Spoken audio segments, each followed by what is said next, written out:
چه فکری میخواد بکنه؟ همین فکر رو میکنه که با چه مهارتی ما رو فریب داده از اینجا پا شد و رفت، اما من نمیذارم اینجوری قصر در بره. من این قضیه رو آشکار میکنم و به همتون ثابت میکنم.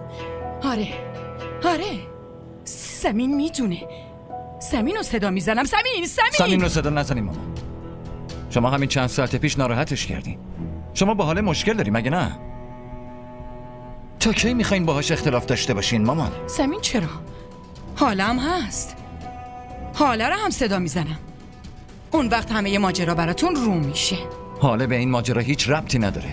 نه ربط نداره. دارم میگم ربط نداره مامان. چرا دختر منو صدا میزنی؟ مگه دیگه بازم چیزی باقی مونده؟ سمین تو یادته که حاله گفته بود داداش یکی از دوستاش خوشش میاد؟ سوفیا تو هم یادته نه؟ اون بهت گفته بود این خرم همون پسر است. داداش همون دوستش.